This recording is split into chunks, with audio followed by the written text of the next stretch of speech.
சற்று முன் கிடைக்கப்பெற்ற மிக மிக முக்கியமான செய்தி ஒன்று வெளியாகி உள்ளது. தமிழக ஆளுநர் RN ரவி அவர்கள் மாற்றப்படுவதற்கான ஏற்பாடுகளை உள்துறை அமைச்சர் அமித்ஷா செய்துவிட்டார். இன்று ஆளுநர் RN ரவி அவர்கள் டெல்லிக்கு செல்கிறார். அங்கு ரகசிய ஆலோசனை கூட்டத்தின் அதிரடியான மாற்றங்கள் நடைபெறும். இதற்கு மிக முக்கியமான காரணம் தமிழக அரசு தொடர்ந்த மசோதாக்கள் கிடப்பில் போட்டப்பட்ட ஆளுநர் RN ரவி அவர்கள் செய்தது தவறு என்று உச்சநீதிமன்ற தலைமை நீதிபதிகள் உத்தரவை பிறப்பித்துள்ளனர். மேலும் மசோதாக்கள் நிறைவேற்றப்பட்டதாகவே நீதிமன்றம் தீர்ப்பை வழங்கியுள்ளது.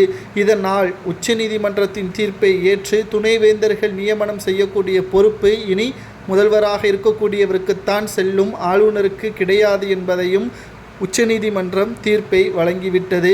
மேலும் ஏற்கனவே ஆளுநரின் பதவிக்காலம் முடிவடைந்த நிலையில் அவரை மாற்ற வேண்டும் என்று மத்திய பாஜகவிற்கு கடிதங்களையும் தமிழக அரசு தொடர்ச்சியாக அனுப்பியிருந்தது. தற்பொழுது அதற்கான ஏற்பாடுகளை ஆளுநர் RN ரவி அவர்களது பதவியை மாற்றக்கூடிய வகையில் அவரை விட பல மடங்கு திமுகவிற்கு எதிர்ப்பு தெரிவிக்கும் விதமாக, திமுகவின் சேட்டையை ஒடுக்கும் விதமாக, திமுகவின் பித்தலாட்டத்தை மக்கள் பார்வைக்கு கொண்டு வரும் விதமாக முன்னாள் இராணுவ அதிகாரியாக செயல்பட்டவரை தான் தற்பொழுது தமிழகத்தில் இறக்க உள்ளதாக தகவல்கள் வெளியாகியுள்ளது.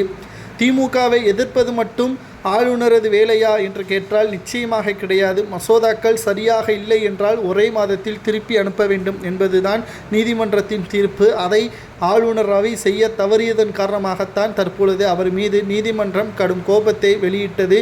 மேலும் புதிய ஆளுநராக நியமிக்கப்படக்கூடியவர் இவரை விட பல மடங்கு ஆட்சியிலும் அதிகாரத்திலும் இருந்தவர்.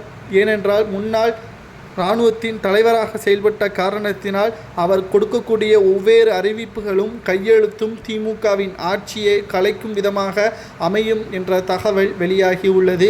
மேலும் திராவிட முன்னேற்றக் கழகத்திற்கு இன்னும் ஓராண்டு இருக்கக்கூடிய காரணத்தினால் அவர் நெருக்கடியை அதிகமாக கொடுப்பார் என்றும், திமுகவின் ஒட்டுமொத்தமான ஊழல்களையும் கொண்டு வருவார் என்றும் ஆளுநர் RN ரவி அவர்கள் மீது நீதிமன்றத்திற்கு சென்று வழக்கை தொடர்ந்த நிலையில் அவர் மீதும் இறுதி தீர்ப்பு வெளியாகி இருக்கிறது. நிச்சயம் ஆளுநர் செய்தது தவறாக இருக்கும் பட்சத்தில் அதற்கான தண்டனையும் அவருக்கு கிடைக்கும்.